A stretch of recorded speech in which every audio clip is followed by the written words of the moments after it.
Good afternoon. I am joined at the head table by the woman to my right who needs no introduction, the Commissioner of the Department of Health, Judy Persichelli. To her right, State Epidemiologist Dr. Christina Tan. Honored to have you both with us. Far left, State Police Superintendent Colonel Pat Callahan, as usual. Director of the Department of Homeland Security and Preparedness, Jared Maples, is with us. Jared, thank you. Also joining us today, to my immediate left, is Department of Children and Families Commissioner Christine Norbert-Beyer. Great to have you, Christine. Thanks for being here. I've asked her to provide an update on our order for our child care facilities to provide services only to the kids of our frontline responders and essential workers. And I should note, and I know Christine will note this, April is also National Child Abuse Awareness Month. In times like these, when there is tremendous uncertainty and stress and anxiety, children can be at risk of abuse. It's a horrible reality, but it exists. The Department of Children and Families has a host of resources available to survivors of abuse, frankly, of any age, and I hope Christine can provide some of those for anyone watching who does need help and doesn't right now know where to turn. So Christine, thank you for being here. Let me, as I've done the past week or so, turn early to the numbers. Today, excuse me, we are reporting another 3,489 positive coronavirus test results, bringing our statewide total to 25,590. Again, that is 3,489 positive test results, bringing our statewide total to 25,590. As usual, Judy in her remarks will get into some of the details of those positives and as well as negatives.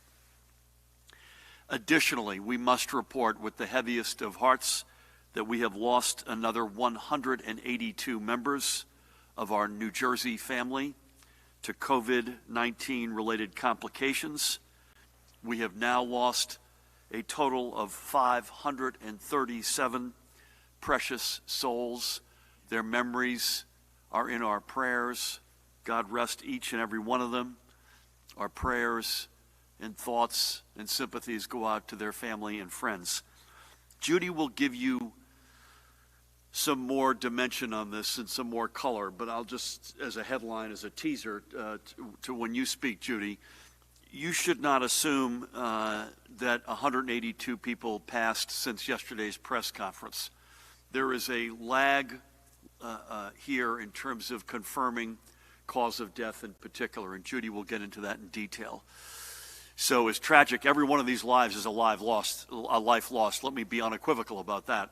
But in terms of how these have actually transpired and these blessed folks have left us, I think I would just say as a non-medical professional, you need to think of this over a span of days, and particularly given the stress right now that we have on the system, that is more true than ever.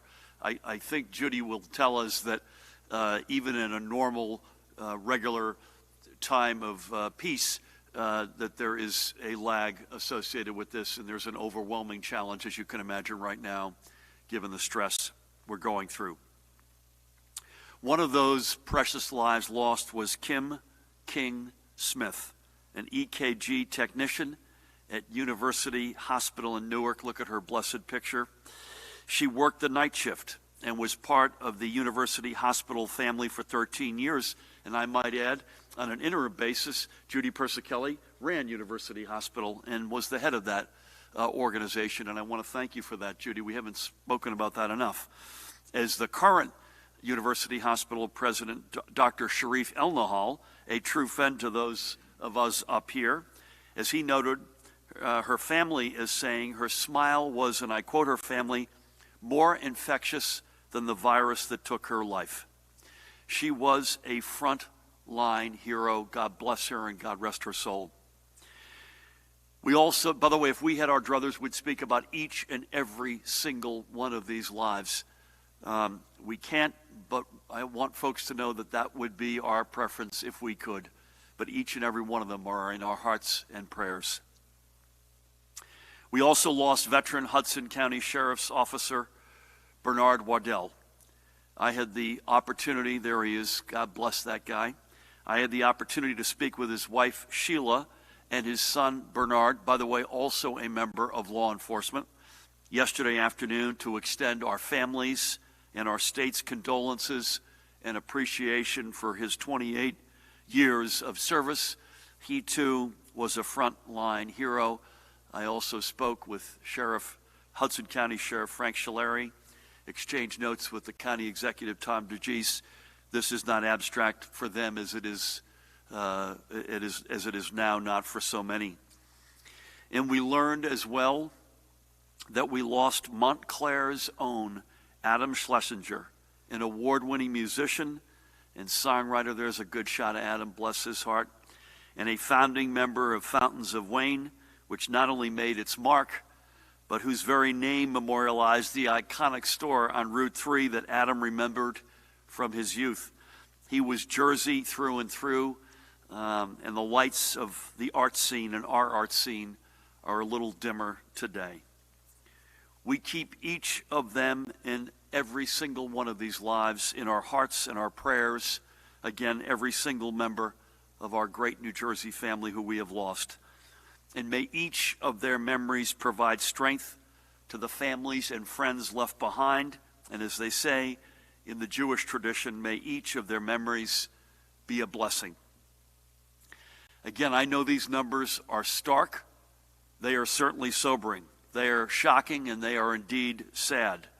And as I said, Judy will get into giving you some sense as to how this is really building over a period of days.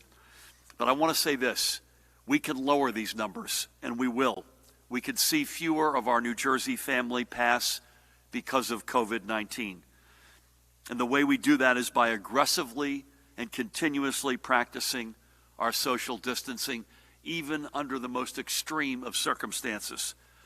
In fact, I and my team have spoken with and have exchanged notes. I just literally exchanged one with them within the past hour with Passaic Mayor, dear friend Hector Laurer, their great fire chief Peter Trentacost, and State FMBA President, another dear friend Eddie Donnelly, and Passaic FMBA President Dave Montalvo.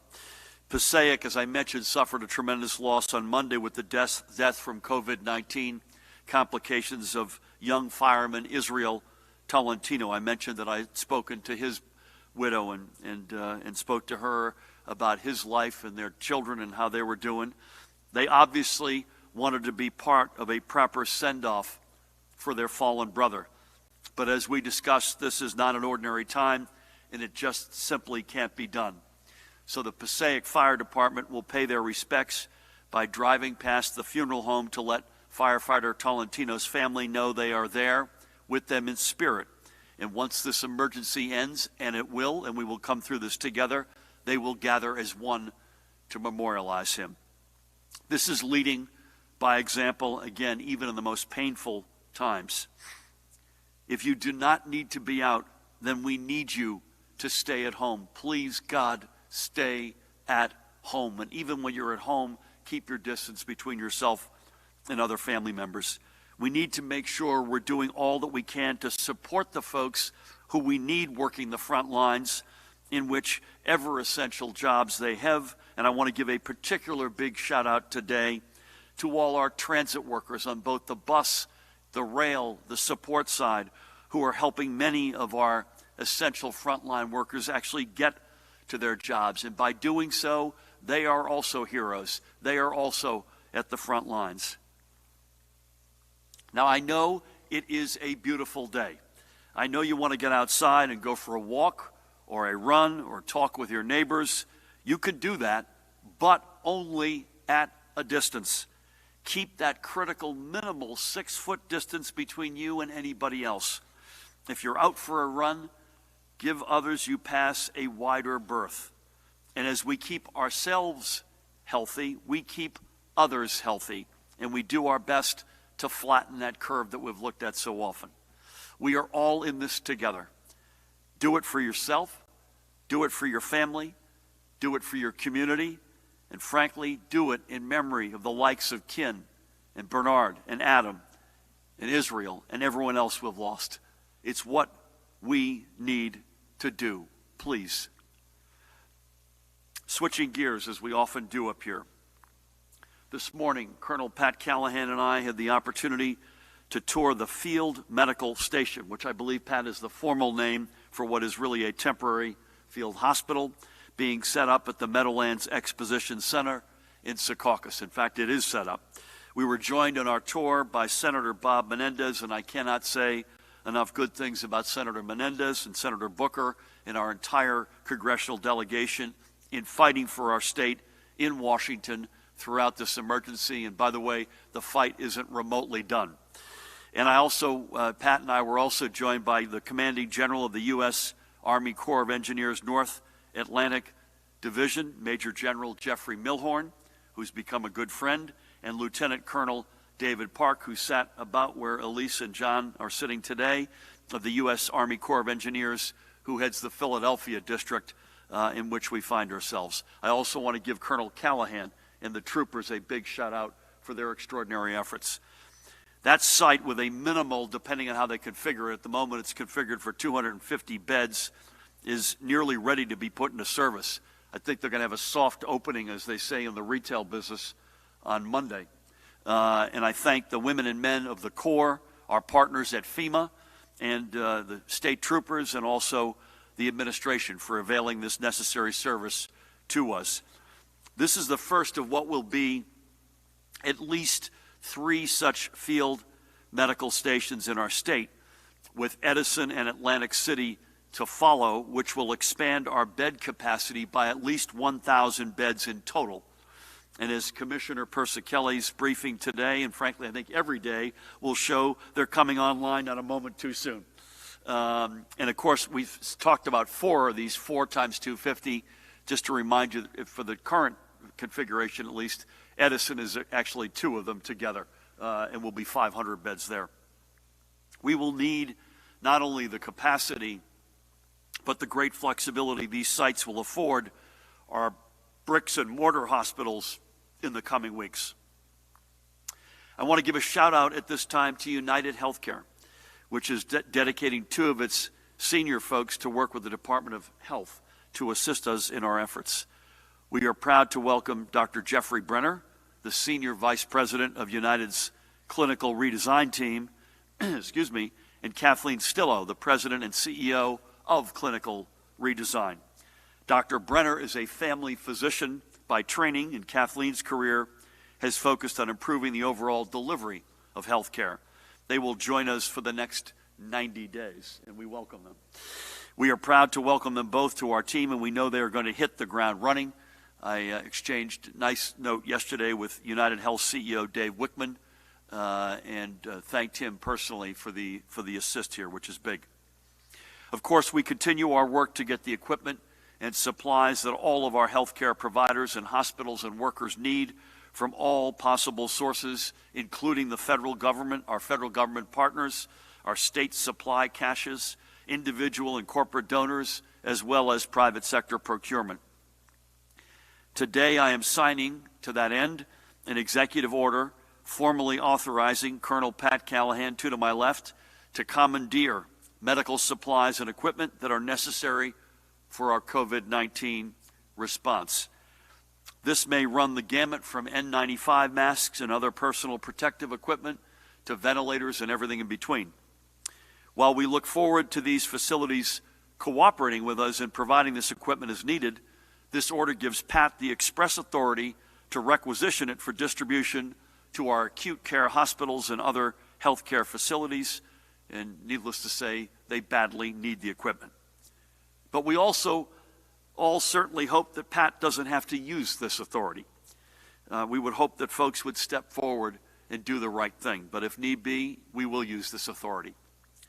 Speaking of people stepping forward, additionally on the topic of PPE, we learned yesterday that Horizon Blue Cross Blue Shield has committed to donating a total of 500,000 N95 masks and 81,000 face shields to our response efforts That's more than $2.3 million worth of supplies.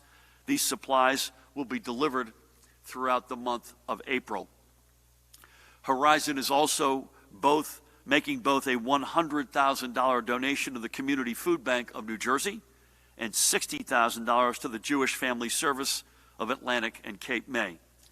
This is a good reminder that it's not just our frontline healthcare workers, it certainly is that group, and first responders certainly, and other essential workers who need our help at this time, but that there are also countless everyday New Jerseyans and their families we can't forget. And I thank Horizon for remembering that our entire New Jersey family needs help. I mentioned that article in the New York Times, quoting one source, that 70% of the people who were pulling up to food banks in that certain area were doing so for the first time in their lives. Horizon has told us this all amounts to the largest single donation the company has made in its 88 years. So to Kevin Conlon and their entire team, bless you and thank you. As always, if you have any PPE to donate, please get in touch with us through our one-stop online portal and head to covid19.nj.gov/PPE donations. And we will gladly accept your donation, no matter how large or small. Every little bit counts. I also signed an administrative order today permitting blood drives to continue to ensure we can meet the critical medical needs of our residents. Judy spoke eloquently to this a few days ago. In order to operate, blood drives must undertake appropriate mitigation efforts to prevent the spread of COVID-19, including, needless to say, incorporating social distancing where practicable. Switching gears again for a quick note on testing of our 2 FEMA-partnered public drive-through sites, a reminder that tomorrow, April 3rd, only Bergen Community College will be open. The PNC Bank Arts Center site will be closed. Testing at Bergen Community College will begin at 8 a.m., and you must be both a New Jersey resident and exhibiting symptoms of respiratory illness. If you do not meet either of these requirements, you will not be tested again. Let me repeat this. In a perfect world, I'd love to be South Korea. I'd love to have unlimited supplies from the feds of that which we need to collect these specimens. I'd love to have unlimited personal protective equipment to protect our healthcare workers who would take these specimens. I'd love to have unlimited, Judy, supply of healthcare workers to be able to both test everybody and care for those who are sick. We don't live in that world. We live in a world of limited resources, particularly coming out of the federal side. We're grateful for what we've got, but it's a fraction of what we need. And so we made a decision right from the get-go that we needed to test those who were exhibiting symptoms for the obvious reasons that these folks are sick, whether or not they've got COVID-19 to be determined. It turns out 6 in 10 do not have it approximately so far, and that's an important point to make. But for the folks who do have it, we can be much more aggressive in treating their symptoms. And as Dr. Tan reminds me, even if they don't have COVID-19, they're sick. So they've got to, they're not supermen or superwomen here. They've got to go back and take care of themselves. But that also gives our healthcare professionals a high-quality trove of data that we need. I know folks would like to say, gosh, wouldn't it be nice if you had a spread between symptomatic, asymptomatic? In a perfect world, yes. We don't live in a perfect world. And that's the world in which we find ourselves at the moment. Additionally, I think this is now over 33 different places at a minimum. Mercer County is now operating an appointment-only drive-up testing site at the Quaker Bridge Mall in Lawrence Township for county residents. This site is open weekdays from 8 a.m. to 4 p.m. To receive an appointment, your doctor must send notification to the site that you meet testing requirements and are symptomatic. Again, we repeat, you've got to be symptomatic. Those who show up and do not have an appointment will not be tested. If you live in Mercer County and you are symptomatic, please contact your primary care provider. We have a comprehensive list of all publicly available testing sites, not just what I hold up in my hand, but it's online at our one-stop portal.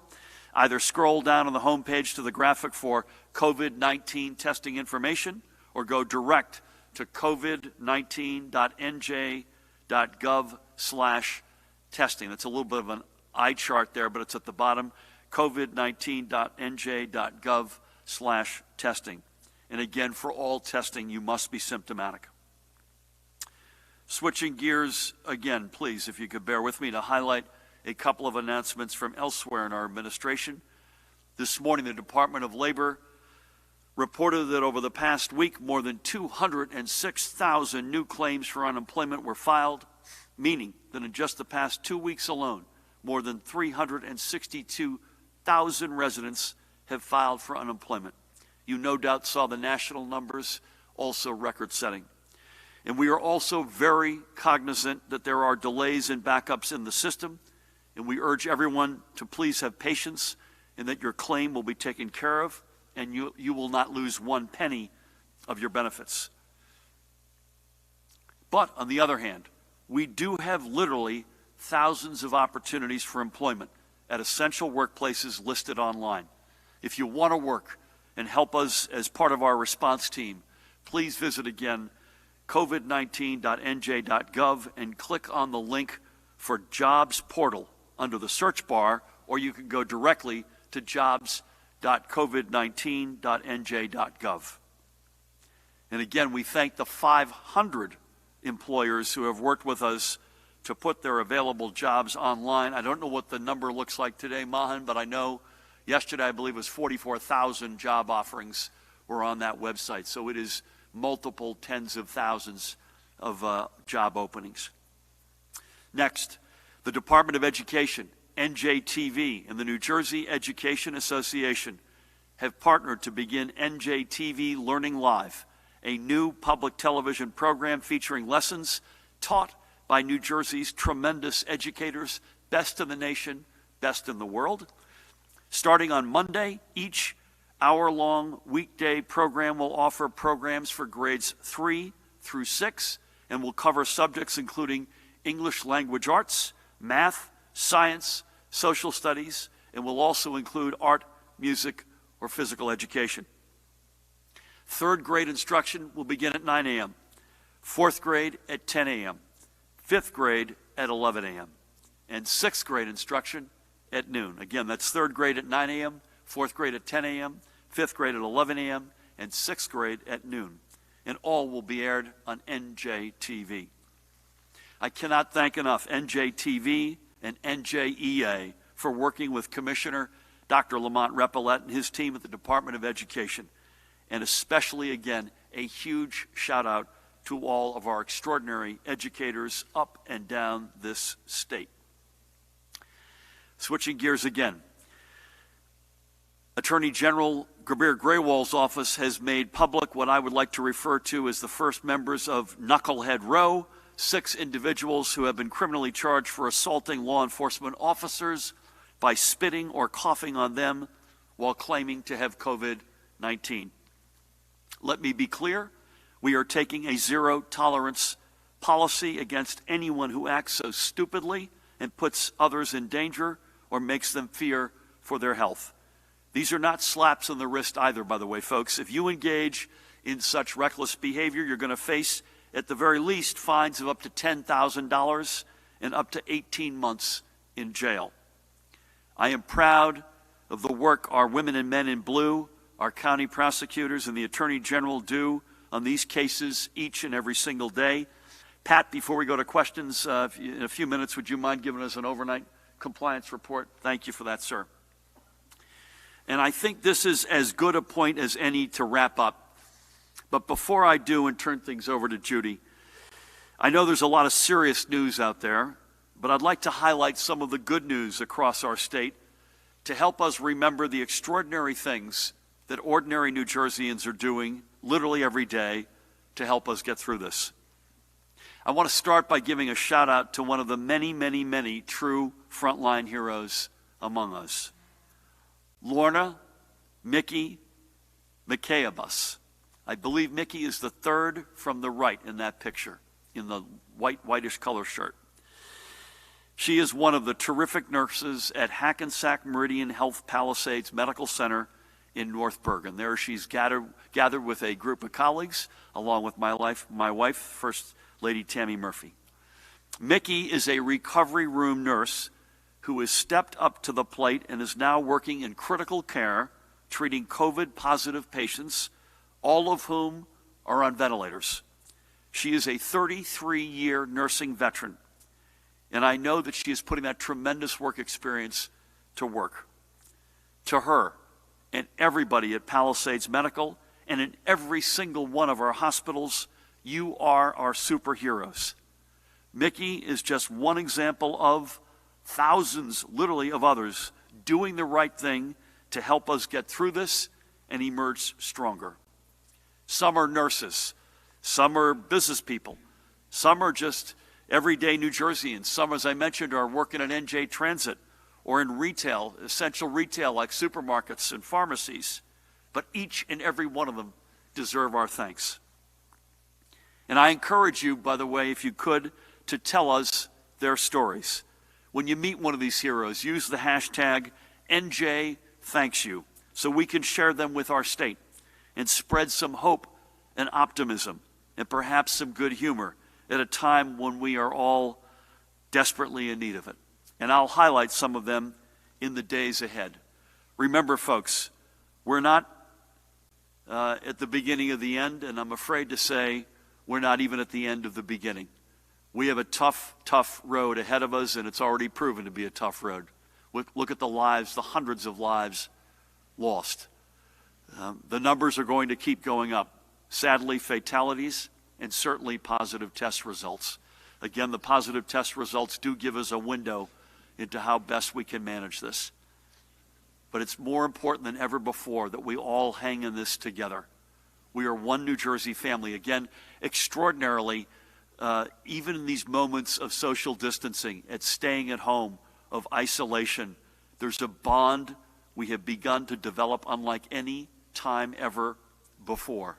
Let's let that continue to flourish and remind each other that we're all in this together. And just as extraordinarily, we are on the one hand, the most diverse state in America, and yet no state rises and falls as one family more so than New Jersey. We are all in this together. And as I've said to you, this is war. And you don't win a war by panicking. And you also don't win a war by going business as usual. You win a war like World War II, like other wars that we've won over the centuries, by being smart, aggressive, proactive, straight with each other, not kidding around about what the facts are and the enormity of the task before us, by acting as one and never turning on each other, by working harder than anybody else, by showing courage more so than anyone else. That's New Jersey. That's not just American values, which it is, it's Jersey values. And if we all do our share, each and every one of the 9 million of us in our family, we will not only get through this, not unscathed, sadly, not without mistake, I'm sure, but we will get through this, whenever that is, stronger and more united as one family in New Jersey than ever before. With that, please help me welcome the woman who needs no introduction, the Commissioner of the Department of Health, Judy Persichilli. Thank you, Governor. Good afternoon. As we see the number of cases increasing across the state and the pressure on our hospital systems building, we are preparing to release that valve by standing up alternative care sites. We are expecting the field medical station in Secaucus to be available early next week for what the governor has appropriately called a soft opening. This site will take individuals with lower acuity from the surrounding hospitals, so these hospitals have more space to care for the critically ill. The field medical sites are being set up for non-COVID-19 patients. However, the staff working at these sites will be prepared to care for individuals who may develop COVID-19 while at the field station. As I've outlined previously, the state is separated into 3 regions, with the Level 1 trauma centers organizing resources and needs for the hospitals in their specific regions. The Level 1 trauma centers are well positioned for this role, as these are the hospitals that have the ability to transfer individuals by ground and also by air medical transport. The Level 1 trauma centers will work with hospitals that need to decant their hospitals of individuals who have the lower acuity of care and can be placed safely in the medical field station. We're working closely with University Hospital right now in the northern region, who will coordinate the transfer of patients to the Secaucus facility. The field medical station, which can accommodate up to 250 patients, will be led by a chief medical officer and a chief nursing officer. The staff complement at this site will include physicians, registered nurses, physician assistants, advanced practice nurses, respiratory therapists, behavioral health workers, and social workers. Staffing was obtained primarily through our volunteer portal, as well as through temporary agencies and the National Guard. Some of the services that will be available include everything you would see in an acute care hospital: radiology, pharmacy, and lab services. We have a full team there to meet not just the medical needs, but also the mental health needs and the discharge planning needs of the individuals who will be there as patients. This site will be a valuable resource for our northern New Jersey hospitals who are already experiencing increased demands for care. As I noted yesterday, the night before, 7 hospitals were on divert. Last evening, only 4 were on divert, and they were different than the ones the night before. So as hospitals are managing their volume, they are moving patients along appropriately.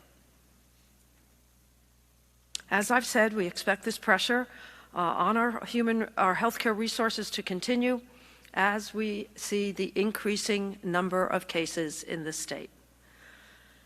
As the governor mentioned, we are reporting 3,489 new cases for a total of 25,590 cases in the state of New Jersey. Sadly, as reported, 182 new deaths have occurred. However, in order to report the most accurate statistics, our communicable disease service is now including data from our electronic death certificate service. Today's report includes 124 from our communicable disease service and 58 deaths from the electronic death certificate service that have occurred over a number of days. 17 of these new deaths were associated with a long-term care facility.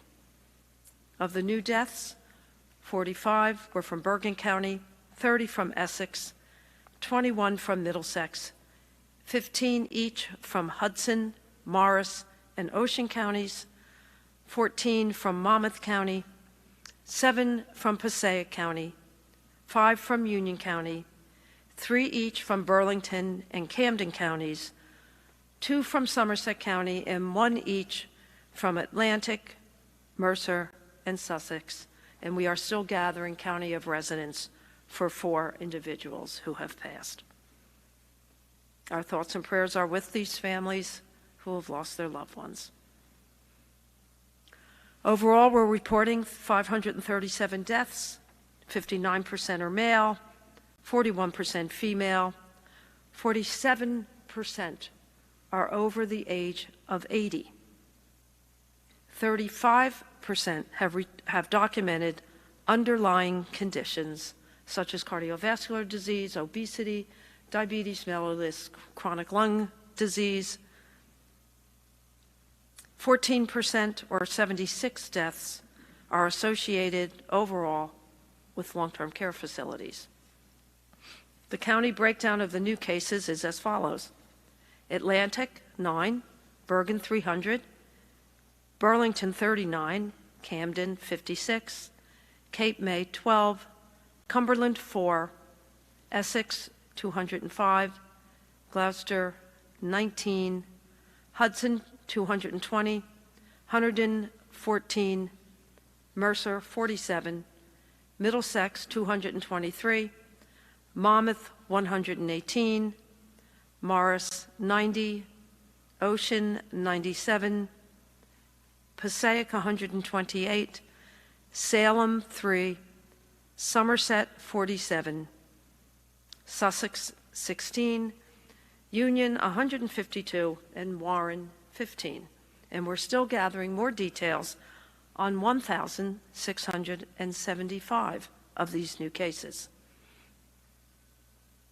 At this point, 110 of our long-term care facilities in the state have reported at least one COVID-19 case. As stated previously, we are concerned for our most vulnerable populations and long-term care facilities, psychiatric hospitals, group homes, and prisons. We continue to monitor all of these areas closely and on a regular basis. Along with the governor, I want to thank all of New Jersey residents who are following the guidance to stay at home. Social distancing is the best tool we have to slow the spread of this illness.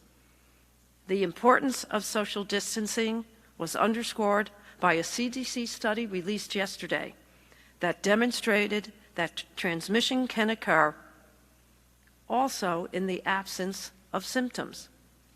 We know the pressure on the healthcare system will escalate as cases increase, and that's why we're urging the public to take personal responsibility to reduce the spread of COVID-19 by staying home. We are all in this together, and we must take steps to protect one another. Thank you. Judy, thank you for everything you and your team are doing. Extraordinary work in an extraordinary time. A couple of things, again, just to make sure I've got this right. 110 long-term care facilities have at least one positive. The denominator, again, is 375 for folks watching. So that's, I guess, about a 30% ratio. And I know you're watching that. You're watching homes for developmentally disabled, psychiatric hospitals, prison communities, et cetera, where you've got an intense, and to repeat something again, if I get this wrong, you'll correct me, but the reality of asymptomatic folks coming into those areas or facilities of high concern is a particular concern that we've got, right? In terms of masking, I guess you've already put the word out, complete masking at long-term care facilities, by example, right?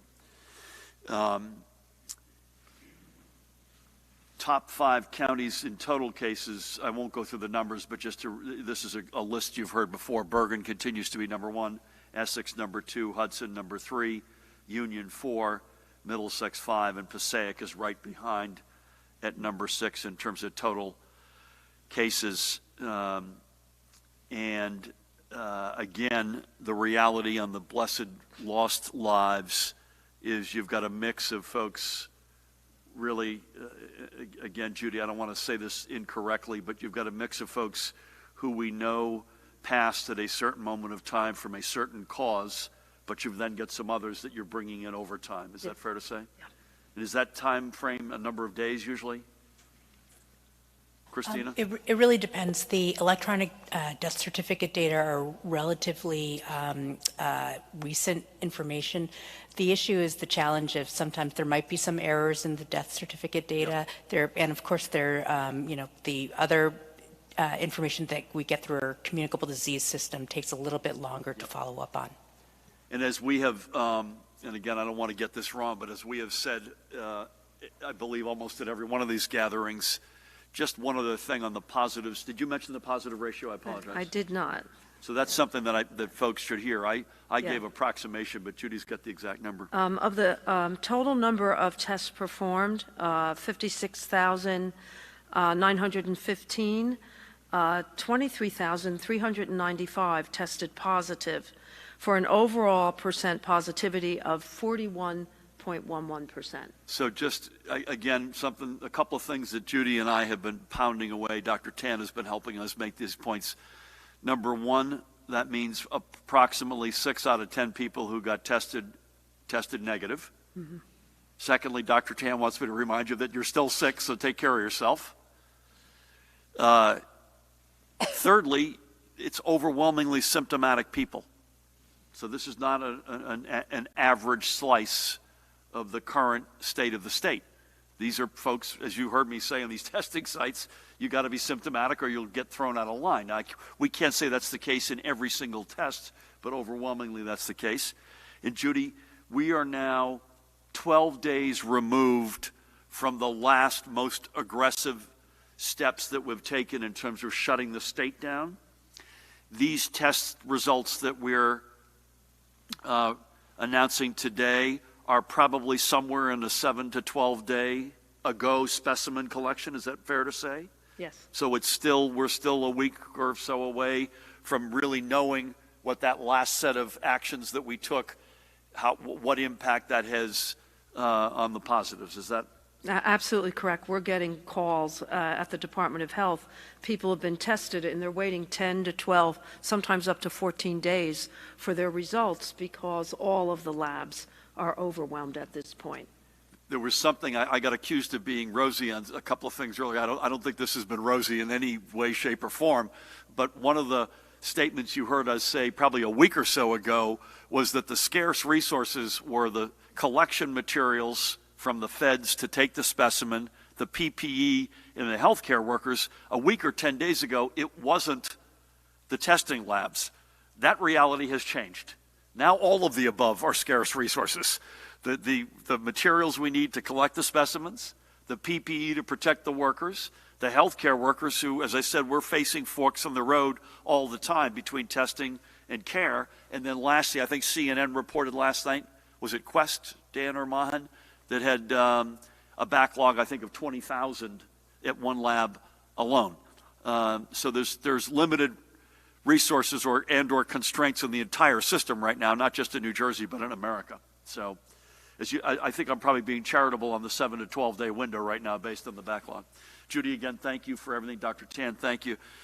Before we go to Christine, Pat, any quick words either on compliance, field hospital? You guys did an incredible job. PPE. Just real quick overnight, 6 what we would call COVID-19 related incidents. A funeral in Lakewood that had 60 to 70 people in attendance was broken up. 15 people were charged with the violations, and 1 gentleman was charged with disorderly persons and hindering an investigation. Subject under arrest for a controlled dangerous substance in Edison claimed to have the coronavirus and coughed on the arresting officer. Newark issued 130 separate violations and closed 4 businesses. A Jersey trooper responding to an accident up in Morris County. The driver of that car was found to be wanted, and while arresting her, she drooled and spit on him, claiming to also have the coronavirus. There was a party, a social gathering up in Morristown where a subject was charged with violating the executive order. And lastly, a dispute at a tow yard where the subject, arguing with the tow truck operator, claimed to have the coronavirus and was going to spit on the door handles of his vehicle. I was pleased to see what the Attorney General did in his announcement yesterday, that is not disorderly conduct, that will be treated as an aggravated assault if warranted. So I appreciate that, Governor, and to the Attorney General. As far as PPE goes, that's an ongoing conversation, as we all know. The donations are greatly appreciated. A lot of things in the pipeline, a few things back ordered. It's a hourly conversation, and as you said this morning, just a phenomenal effort to watch that medical station go up in 6 or 7 days. Just truly a phenomenal effort by local, county, state, and federal partners. So it was something to see. Thanks, Gov. Again, the vast majority, and Pat, I think you'd back me up here, the vast majority, Jared, of folks in New Jersey are doing the right thing, and we are eternally grateful for that, and you will be rewarded for that behavior, if not before, in heaven, so thank you for that. But the vast minority of complete knuckleheads, I mean, the sort of behavior you're talking about, and it goes from sort of the more benign, hello, you can't have a gathering, all the way to this sort of aggressive, awful behavior of spitting on people and threatening them and whatnot. We've got to eradicate all of that. We need 100% compliance. Again, I wouldn't bet on any other state to achieve that other than this state. So I know we can achieve it. I'm looking forward to one of these days we have a compliance, anything going on, and Pat says I got a goose egg. Secondly, we're wargaming. We're working on plans on all the alleys where we've got challenges as this builds to a crescendo, whenever that may be. And we're grateful for all that we've gotten, whether it's from the federal government, from private donations. We're grateful for the folks who are volunteering to serve. But again, ventilators, personal protective equipment, beds, healthcare workers. We're not in any of those places where we need to be. Again, we're trying to war game that and try to stay ahead of it as best we can. And the work that's being done by everybody, Judy deserves the biggest shout out, but Pat and all, the whole teams on sort of trying to figure out how we solve for these huge challenges. You can't say enough good things about them. The one thing we didn't hit today, I want to re-hit the call to arms. Go to covid19.nj.gov. If you want to volunteer to help us get in the fight and augment our extraordinary heroes among our healthcare workers, please go on that website, sign up, and there's a process, Judy.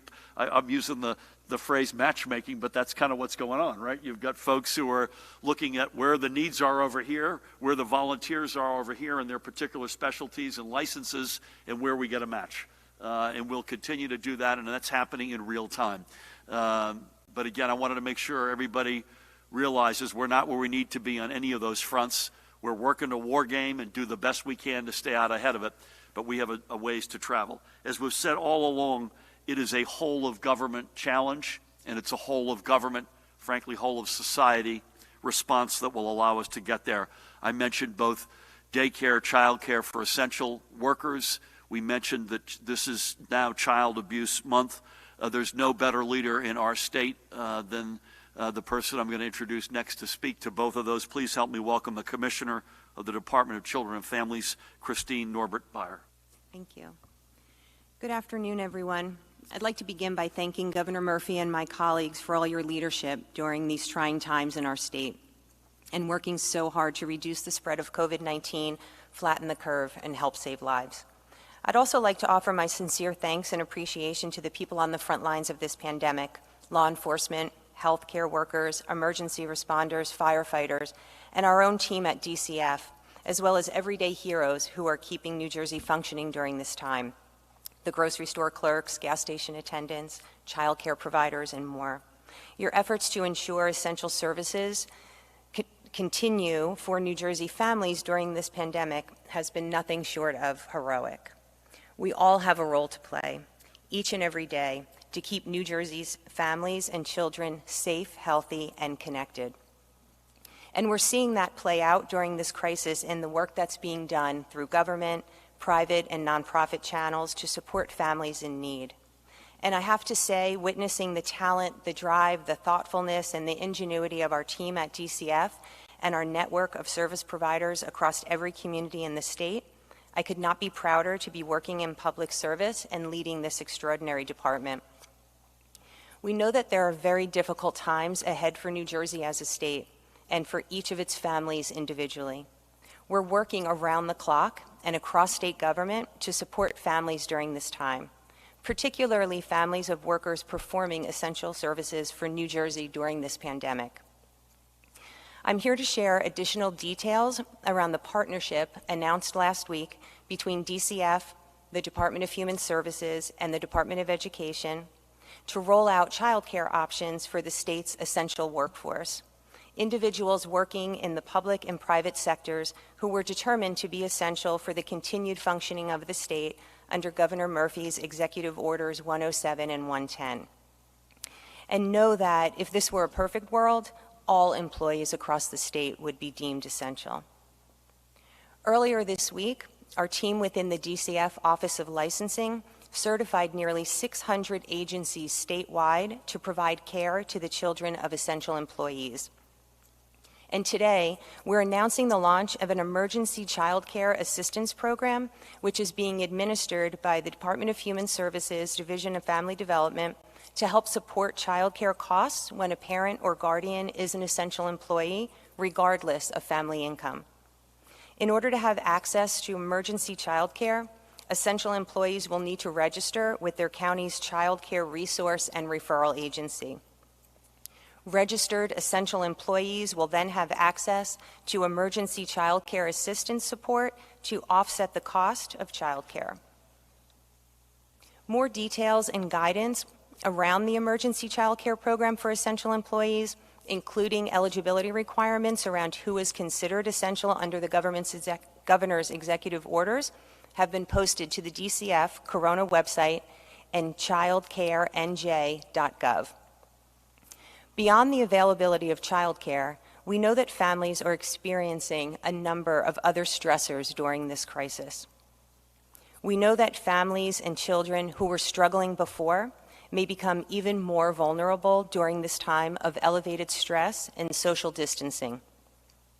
The research shows that during natural disasters or national emergencies, like what we're experiencing now, families are subject to greater levels of stress and heightened anxiety, just at the same time that parents and children are isolated from their usual forms of support, like time with family, friends, gatherings in school, and community routines and events.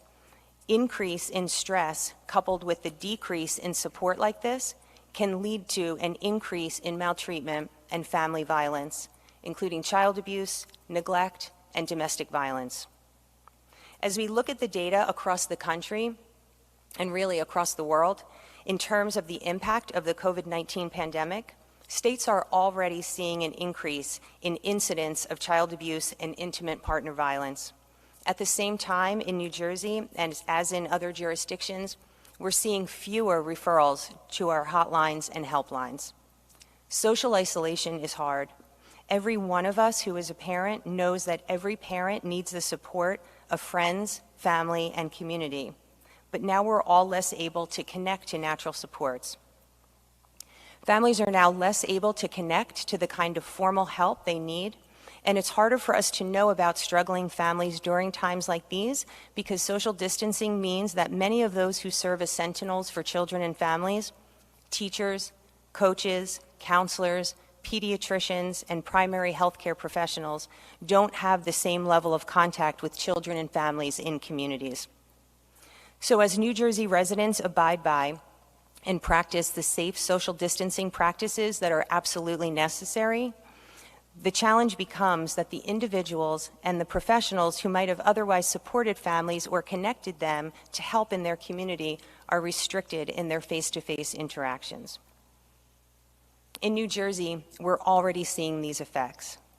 1 year ago, in March 2019, there were 7,501 referrals made to our state central registry, which is our 24/7 child abuse and neglect hotline, for either child protective services or child welfare services. This year, in March 2020, there were 5,117 referrals. That's a 32% reduction. And March is traditionally one of our highest reporting months.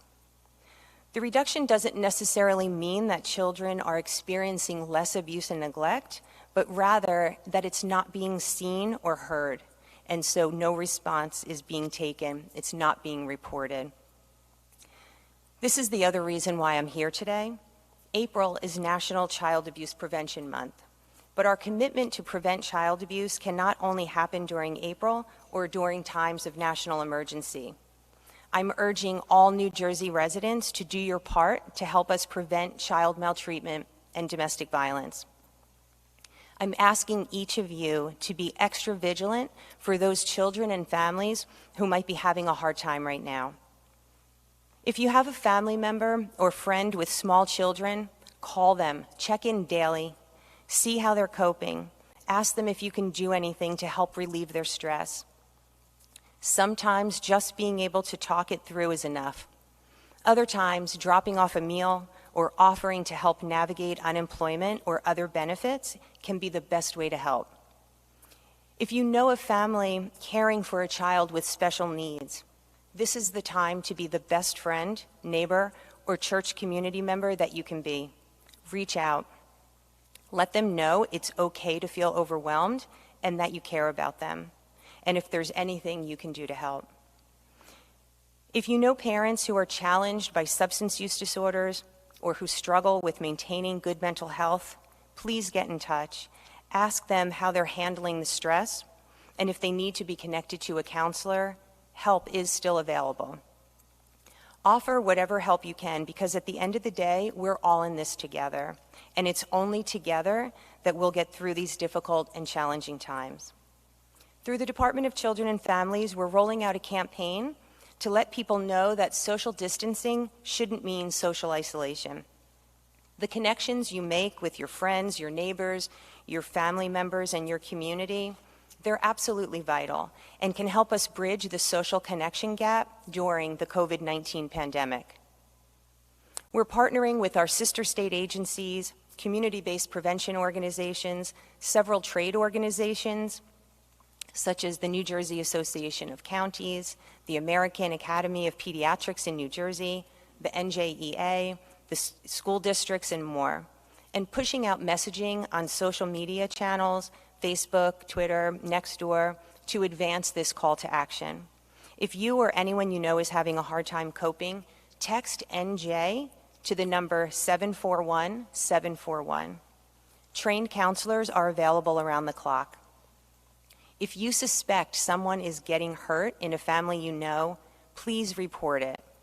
You can call the New Jersey Child Abuse Hotline at 1-877-NJ-ABUSE. To report domestic violence, call 1-800-572-SAFE. All of these resources are available 24 hours a day, 7 days a week. Working together, we can all make a difference for families in need and help them get through this crisis. Thank you, and on behalf of the Department of Children and Families, stay safe, healthy, and connected.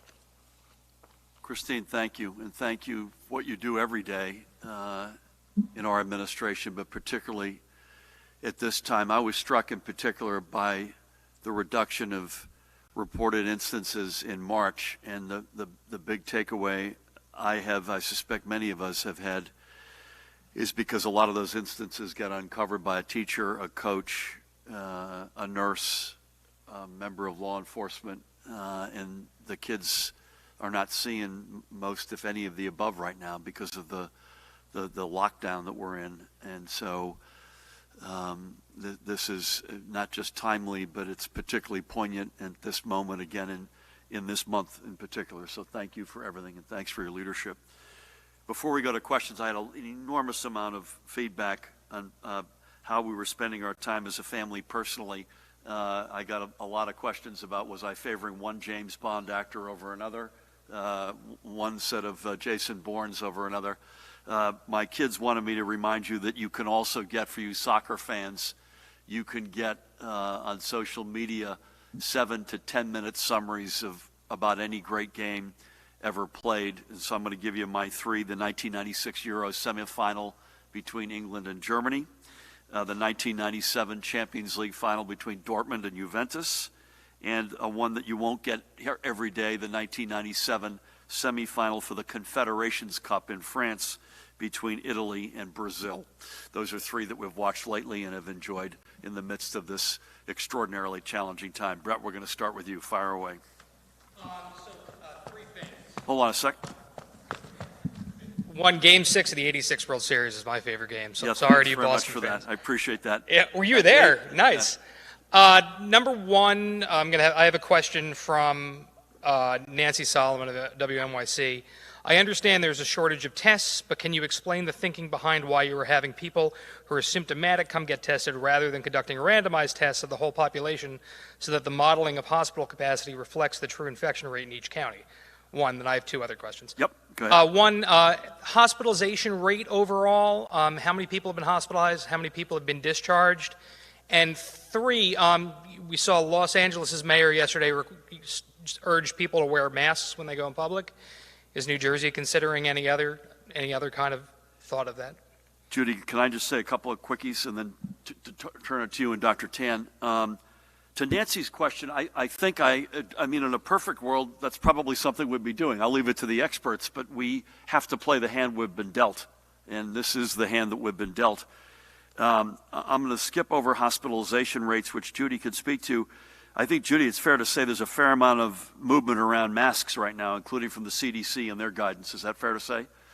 So, you know, and again, remember, we don't have enough masks. So we're already bemoaning the fact, healthcare workers, first responders, what about our retail brothers and sisters at supermarkets and pharmacies and essential places? What about the bus drivers and the rail operators at NJ Transit? You know, what about others who are in contact long-term care facilities? Judy's mandated, but what about in a psychiatric hospital or a home for developmentally disabled? We're already sort of in those rings of need in terms of personal protective equipment. But beyond that, may I, both in terms of the testing protocol as well as hospitalization rates and masks? I'll talk a little bit about hospitalization rates. We really don't have that at this point, but they're coming in because we have to go to the discharge data. So once someone is discharged, the chart is analyzed, coded, and then entered into a system that also allows for billing and for medical record statistics. So we should be getting them. They should be coming out. Once we have that, I commit that we will share them. We just don't have it now. There's always a delay in getting that, the discharge data. How about masks? Any comments on masks? Well, we did mandate universal masking for employees going into long-term care facilities based on the experience at Washington State. And as I've reported, I spoke with the Department of Health at Washington State, and they identified the spread of COVID-19 coming into the facility by the employees. We believe that's the same situation here in New Jersey. So to protect that most vulnerable population that we have, we are mandating that the employees mask when they come into the facility. Nothing for the general public yet? Nothing for the general public? Not for the general public yet. By the way, Brent, I don't want to overstate this. Again, we're short ventilators, we're short PPE, we're short beds, we're short workers. If we flipped a switch and said, general public, you need to wear masks, we don't have the masks. And that's that's a federal reality, right? So we don't have you've seen articles today saying the federal stockpile is about diminishing. We've had extraordinary outpouring of donations and manufacturing, but fair to say we're not remotely close to being able to mask everybody. Is it a bad idea for people to do that if they can use a scarf or something else, or? I'll let Dr. Tan talk about the key word from scarves. the president. And we have to understand that if you're taking care of a COVID-19 patient, you should be wearing an N95. They're in very, very short supply. Masks are generally to protect people from you, not necessarily to protect you from what's around you. So it doesn't take the place of social distancing. It doesn't take the place of staying at home. The mask protects other individuals. There's some level of protection. You can read about that in general newspapers, but at the end of the day, it's more to protect others, and can be cloth or can be flat-faced surgical. Dr. Tan, would you mind weighing in?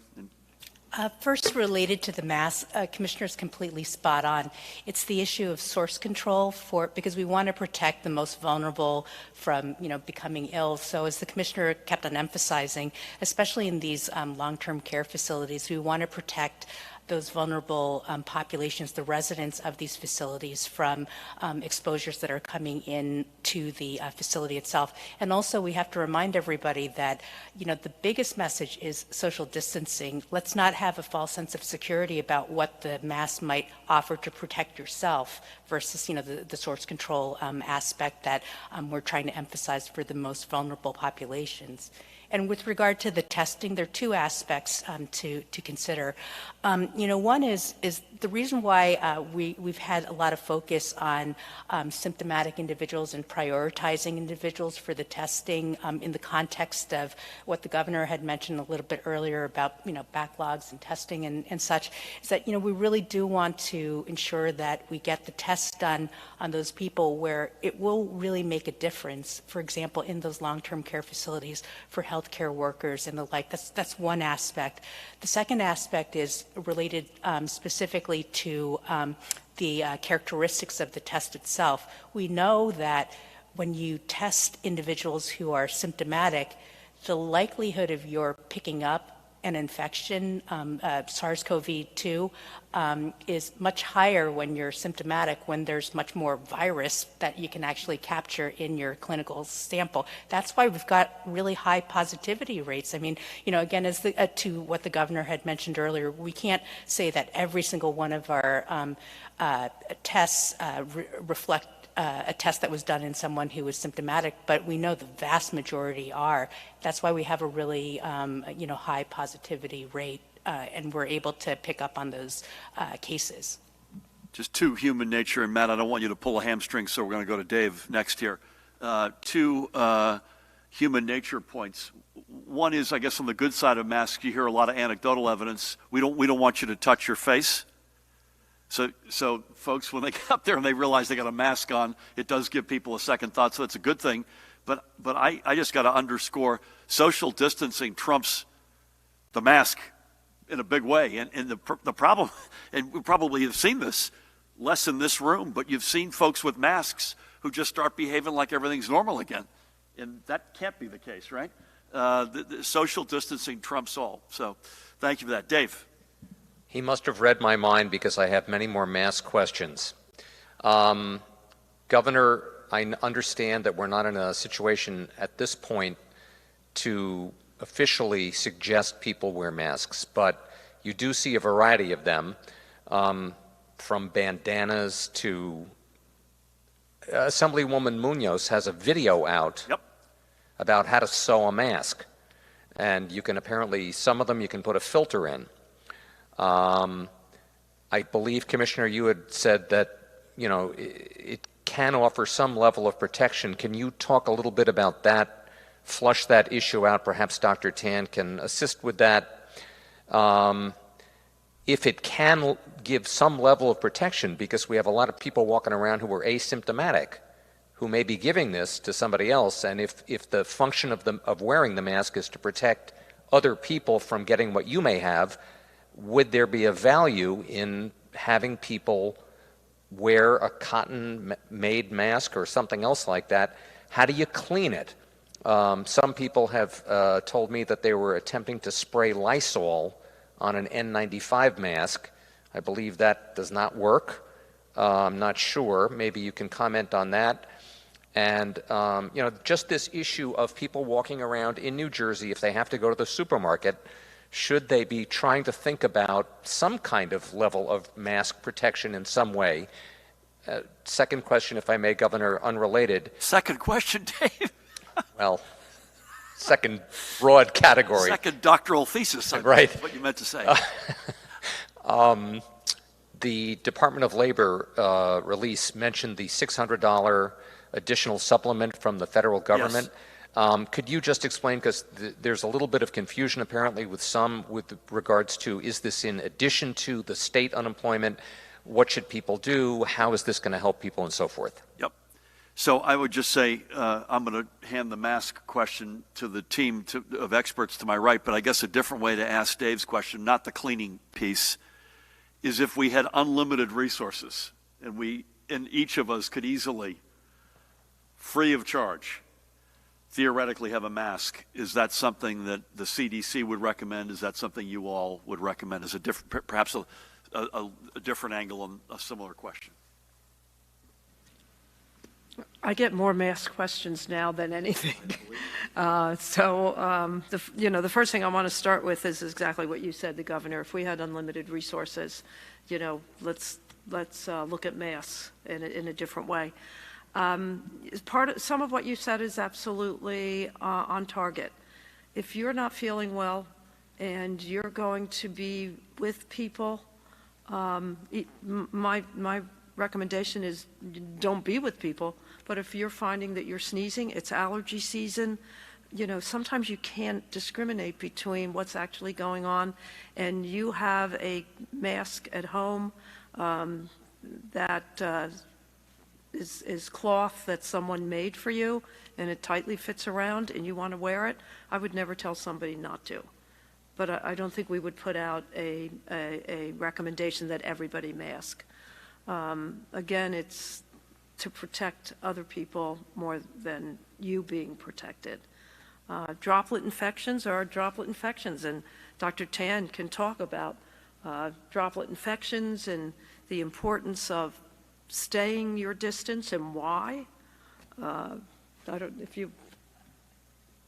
Just to comment about the issue of also the cleaning the masks, it's a tricky thing as well. The CDC does have guidance for healthcare workers as far as how to try to manage some of their PPE, such as masks, in the times of crisis. That it's tricky to just, you just don't Lysol like a mask, as you had said, but, there's actually processes that need to be considered and followed to ensure that you're not cleaning and disinfecting some of this PPE in an inappropriate way that actually inadvertently then infects you a little bit later.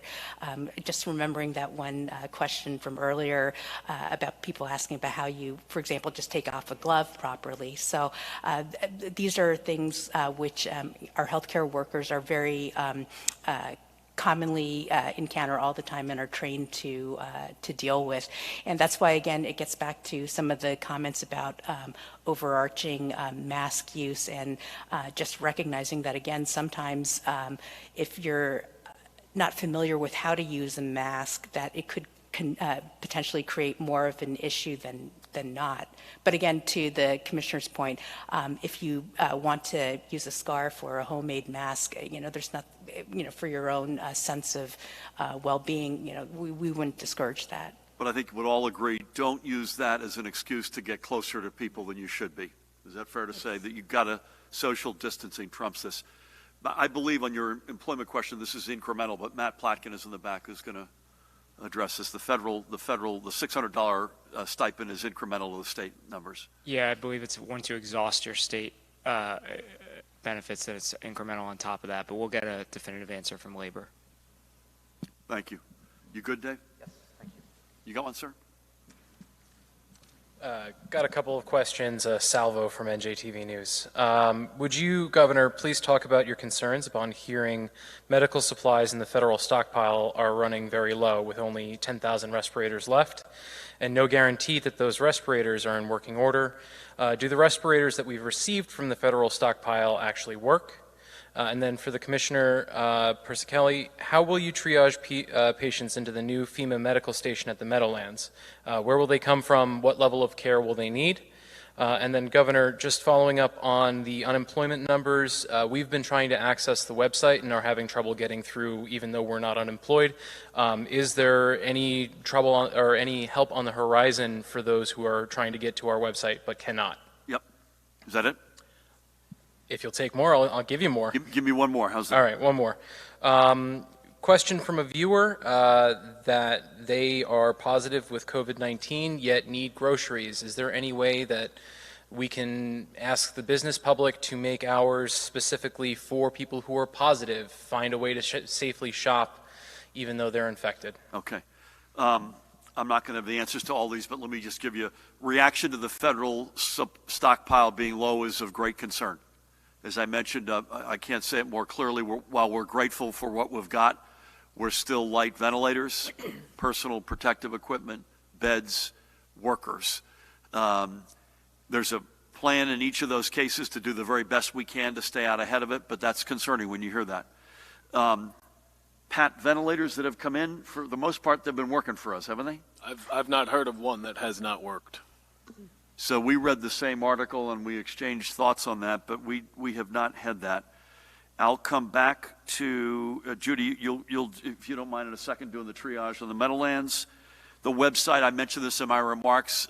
We got an overwhelming amount of demand. I know the Department of Labor and the Commissioner, Rob Angelo, is doing everything they can.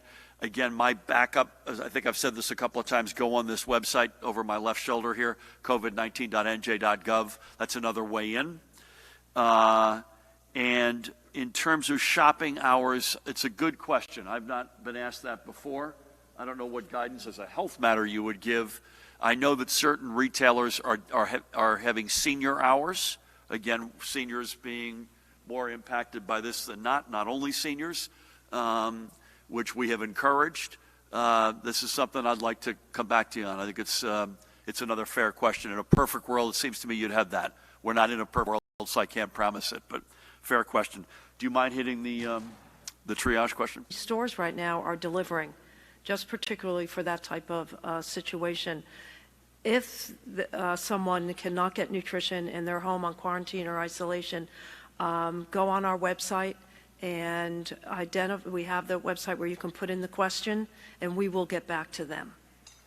That's an important, we don't want anyone home on quarantine or isolation that has to leave to get nutrition, and we don't want anyone home not getting nutrition. So I just wanted to clarify that, if you don't mind. On the triage, we're going to be working with the local hospitals to identify the individuals that could be going home in 1 or 2 days. You know, we can handle oxygen, we can handle IVs. There will be the appropriate level of nursing support, and perhaps just needs a couple more days of maybe IV antibiotics, because we will have pharmacists on call. They could move safely to a field hospital.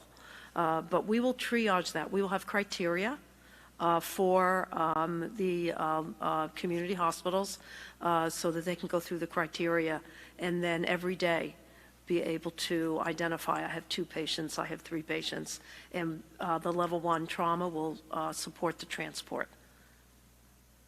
And you'll build this up. You and I use both the phrase of a soft opening. This will be built up beginning on Monday, right? Yeah, we want to make sure it all works, that the transport works correctly and seamlessly. And when you see it, as Pat and I did this morning, and I know Judy and her team have been all over it, it's a bare bones reality, right? So this is something that is started on a bare slab concrete floor that has been built up from nothing. I constantly find myself trying to balance cold-blooded, if you don't do this, we're going to come after you, with compassion, particularly for those who are sick and who have lost their lives. I want to retract my answer for the last question. If you're positive, you can't be doing that, right? You got to stay home. And I'll just give a shout out for, among other reasons, our retail workers who are already screaming out, please God, give us protection. Consider us wherever you can essential. We need more protection, more, antiseptic wipe down activities, etc. So I would just say, I'm going to echo what Judy said. We need you to stay home. But having said that, and this is the second part of what you said, you can't stay home and starve. You got to stay home, self-quarantine, God willing, get better, but make sure you've got a way to get your nutrition. And if all else fails, go on that website to make sure we know where you are and who you are. Is that fair? Elise, good afternoon. Good afternoon. I have a bunch of questions about hospitalization rates. It seemed that earlier you were disclosing those rates occasionally when we asked how many coronavirus patients were hospitalized. You had those data, including how many were on vents. And I just want to make sure that we do not have those data now. Also about how many patients have been treated and discharged. Another question, have we started co-ventilating yet any patients in New Jersey? And if so, where and how many? There used to be the county data on the health department website, the breakdowns of numbers, and I'm wondering if those numbers are going to come back because I haven't been able to find them. Of positives? Yes. Okay. And regarding the delays in the lab testing, is the state lab running at its maximum? I believe, and I could be wrong about this, that the state lab could process 500 a day. And I believe some of the private labs said that they could do 20,000 tests a day, although I'm not certain of that number. And where are the data on how many tests the private labs are handling? What is the biggest cause of the backups? Judy, I'm just going to make a couple of broad comments and then turn it to you all. Is that all right? One of the things that I think you've probably implied on the data front is we want to make sure that when we speak to data that we have as close to perfect certainty on the data that we share with you. And I would guess, and you've seen this over time, by the way, over the past number of weeks, my guess is, I don't want to put words in anyone's mouth here, but over the coming days, we're going to be giving you a lot more of a deeper dive into the data as a general matter.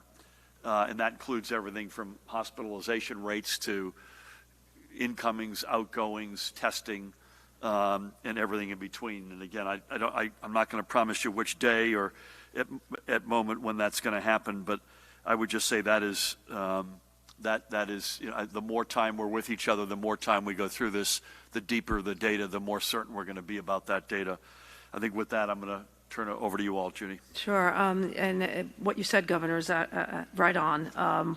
We're working to refine data every single day.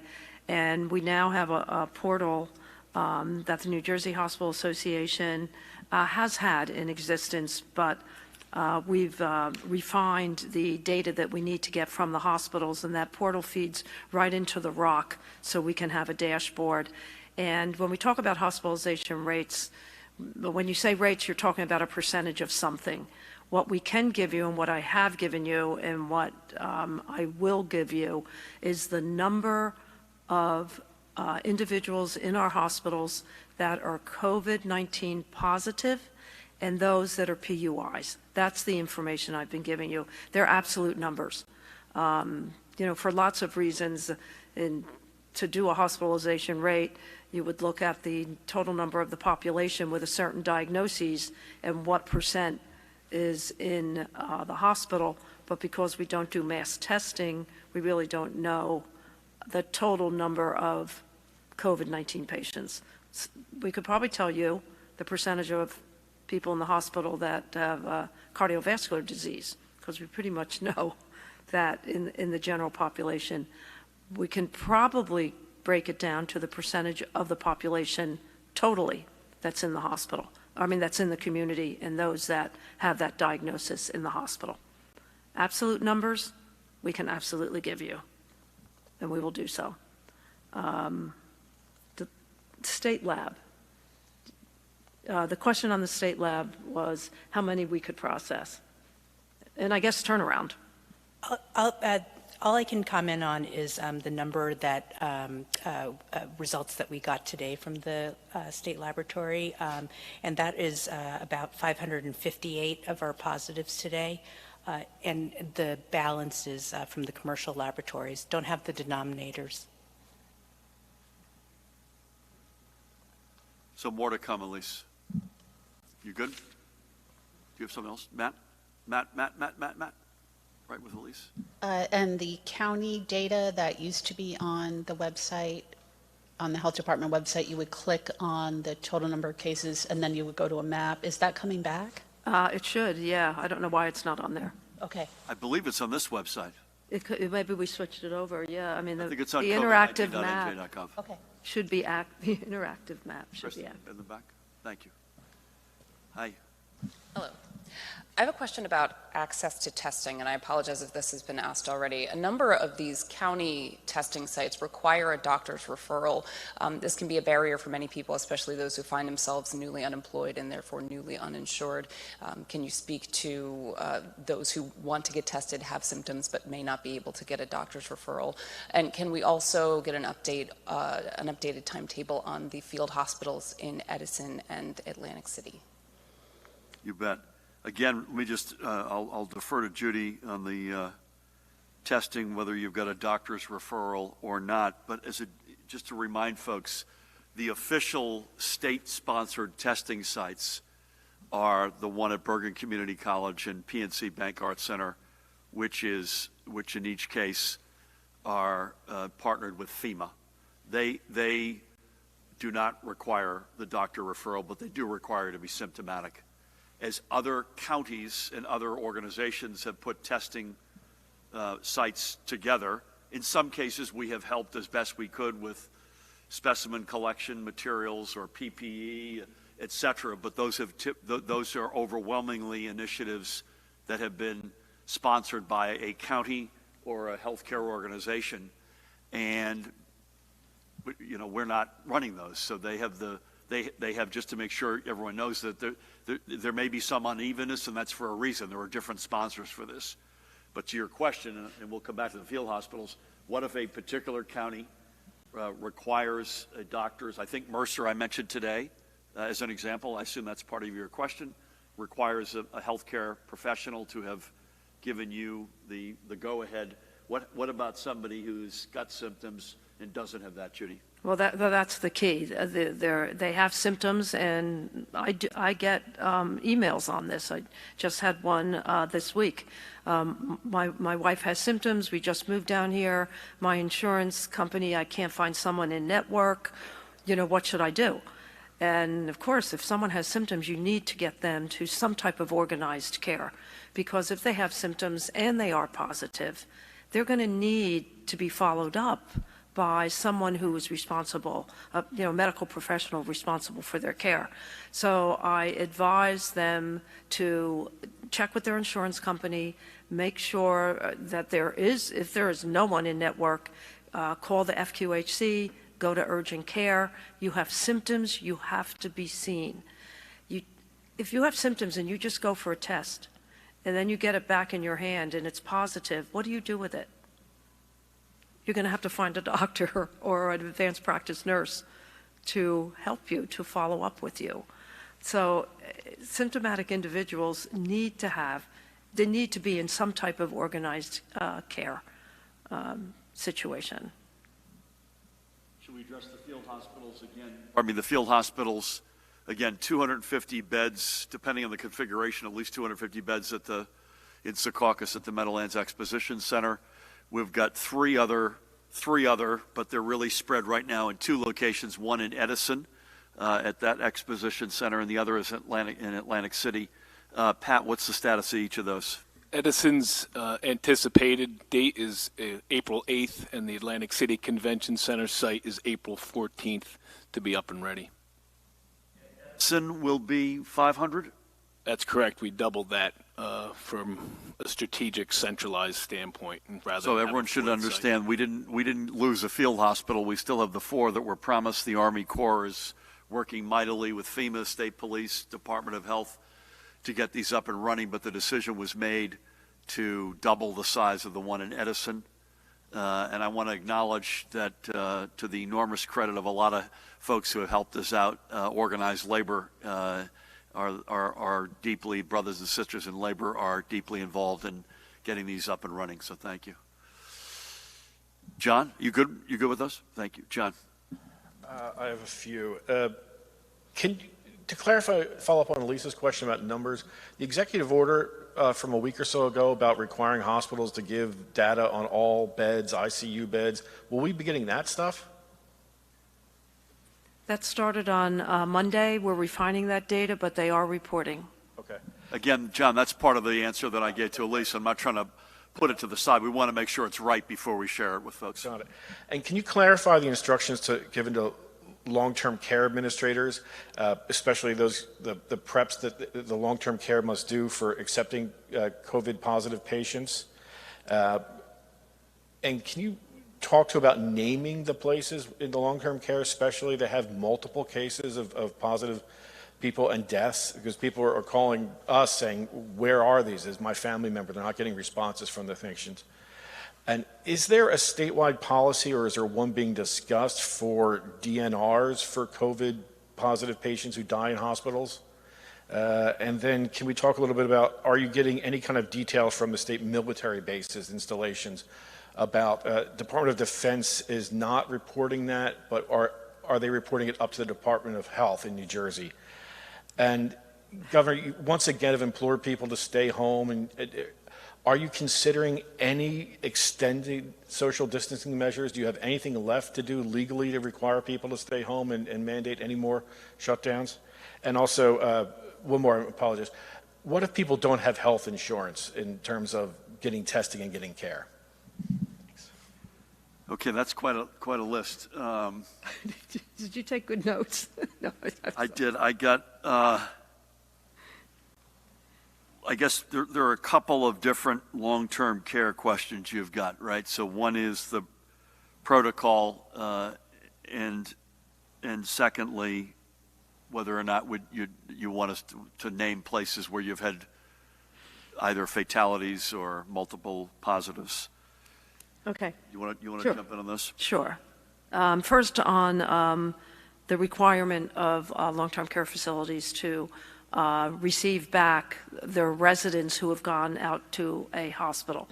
What we were encountering is that a resident would go to the hospital, be treated, recover, and they would not accept the resident back. At least that was the complaint, that they would not accept the resident back because the resident was had tested positive for COVID-19. And the part of the directive is, this is that resident's home. We keep forgetting that. This is their home. They should be accepted back with the appropriate precautions. And we did have a conference call with all of the owners of long-term care and shared with them that we understand that sometimes the appropriate precautions, that is cohorting patients that have tested positive for COVID-19 in an area, a wing, a floor of the facility, and making sure that the individuals caring for those residents are not also caring for other residents in the facility that have not acquired COVID-19. And we asked them if that was not possible to give us a call, because we may have to move residents around so that they can get the appropriate post-acute care that they deserve, but also be protective of them and others in the facilities. So that's the receiving back of residents that you've sent. On the, I think you suggested or asked whether we would be looking at a statewide DNR on for COVID-19 patients. Unequivocally, no.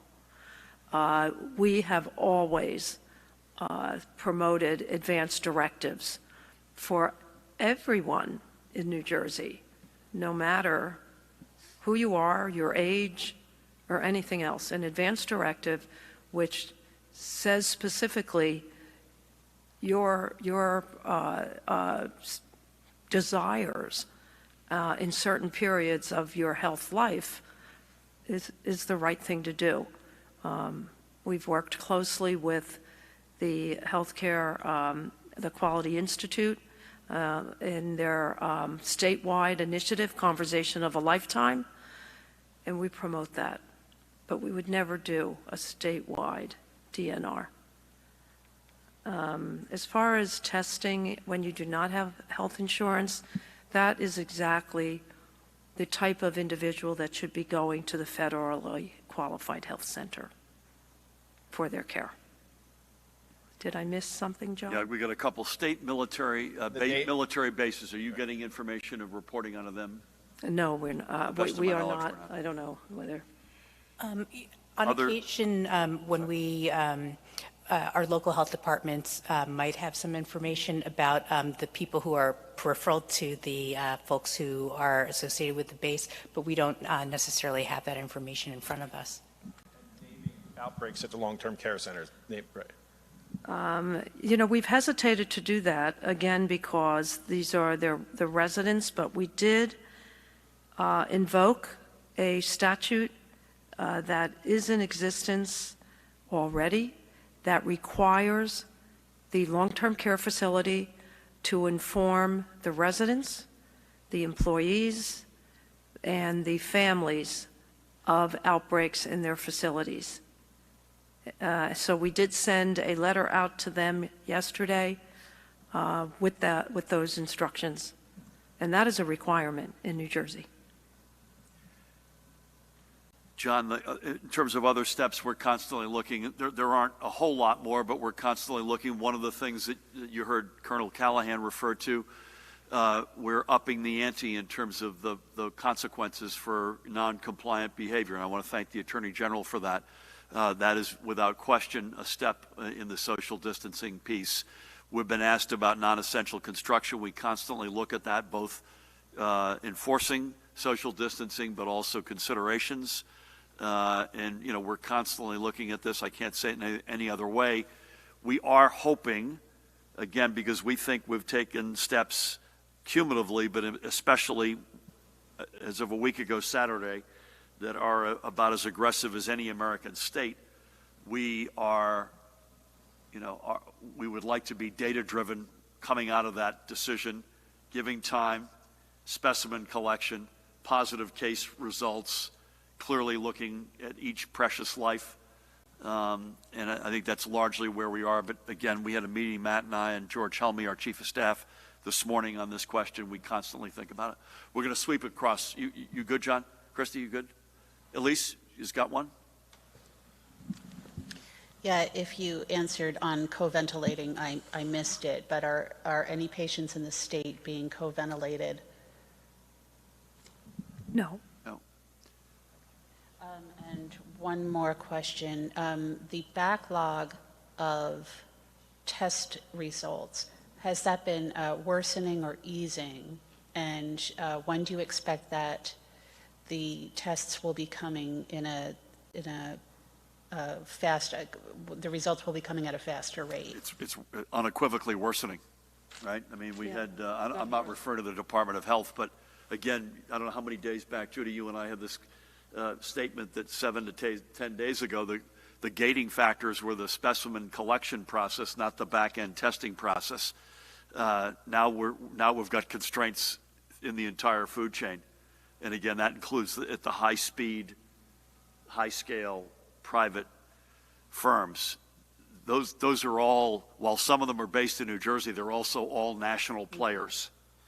So that's part of a national reality, not just a New Jersey reality. So I can't tell you when that gets better. You've got a friend of mine's son had been over 2 weeks waiting for a test to come back. I mean, unfortunately, it's frustrating. It's not where we want it to be or not where it should be ideally. The one thing we haven't spoken about today, and I want to remind folks that we have spoken about in the past, and Abbott Labs was the one firm in particular, there does feel like there's a lot of really good innovation and inventions at the cusp right now. And if any of them come home, and Abbott, to their credit, has prioritized New Jersey as one of their early states. It's modest, but they're doing these tests in a couple of locations in Bergen County. That's a good thing. But again, it's not scaled. And so we need, you know, the notion of invention and innovation coming into our midst, not just to be able to do your test or my test, but to be able to do these in scale. The extent to which that happens sooner than later, all bets are off on what I've just said. Then you really open it up, and then you can go back to whoever asked Nancy Solomon's question about, you know, in an ideal world, could you do X? The answer is then you'd have a much better shot at doing X. You good? Or? Did some of these labs overpromise, and how much has the administration been going back to the labs and saying, you've got to kick this up? We go back to them regularly, and I can't say in fairness that they overpromised. I don't want to tag this on them. This is an extraordinary time, right? So I'm not sure anybody in that food chain necessarily on the spot a couple of weeks ago could have predicted this. I suppose you could have, but I don't want to tag this with them, but it's a reality that we don't have enough specimen collection or PPE from the feds. We need to make tough decisions about where healthcare workers are going between testing and care. And thirdly, the backlog, this undeniable backlog on the testing front. Fair to say? Dave, you good? On testing, Governor, most of, I believe, the test sites are drive-through areas. That's correct, yes. If people don't have cars, especially in urban areas, or if somebody doesn't drive, what should they do? And second quick question for the Commissioner, any update on the work that's being done on the bioethics advisory, not committee, what is it? I'm sorry. Let me just, on the testing before you get there, Mahan or Danny, if this is not the case, let's make sure it is. If you go to covid.nj.gov, you'll see all the testing sites. I believe it says which ones are drive-through, which in fairness are more than not, and which ones are not. But let's make sure that when we update the website, which we do regularly every day, we'll make sure we put that in there. Is there any update data? There really isn't, is there? I'm trying to get numbers for you on hospitalizations. I'm not being rude here. On the bioethics front, we do not have a bioethics committee. I want to make that clear. We have a professional advisory committee that is looking at a whole range of things, starting first with helping us identify guidelines for how you deliver care in a crisis situation, criteria for movement of patients throughout the system, from critical care to step down to med surg to field to alternative sites like hotels, where it has physicians, intensivists, pulmonologists. It has the representation from nursing. Trying to go through the participation. The question that I had referred to the question about if push comes to shove in a horrible situation where there's not enough ventilators, who's going to get one? As of this moment, we're going to do what it takes to save every single life we can save, period. I mean, we would be abrogating our responsibility, particularly in the healthcare community, without considering all eventualities. We have to do that. But the fact of the matter is we're going to lay out in the battlefield to save every life we can. Brent, anything from you? I asked about hospitalization before, so we also don't have numbers. I think we discussed the other day, but on how many people are getting better. We get a lot of readers who are like, "You're only scaring us. Like, is anybody getting better from this? How dare you, fake news?" So. Listen, as a non-healthcare professional, and Judy will correct me here, we've said consistently up to 85%, based on hard facts with this virus, are folks who get mild to moderate symptoms, and they overwhelmingly get better.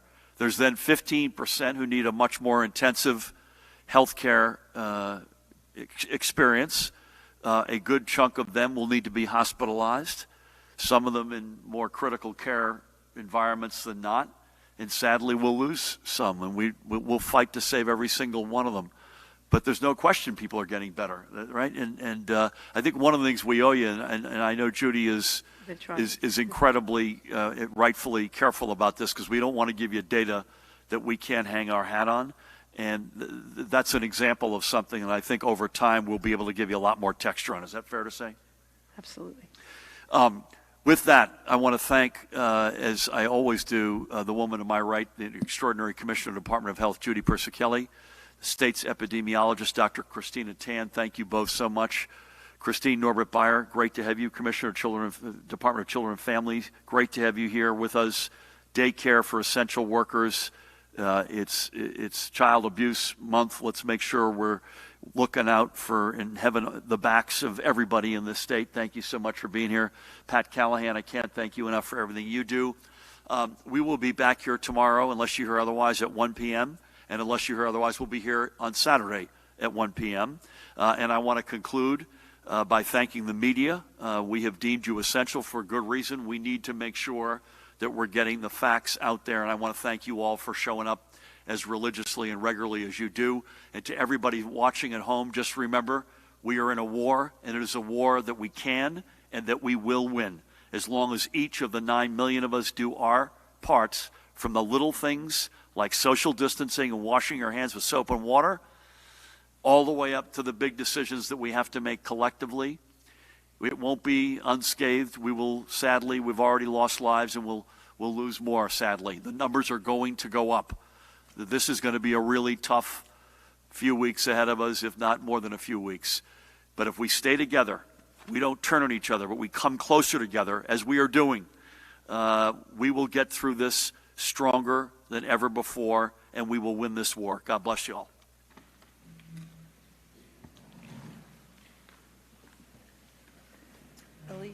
Elise.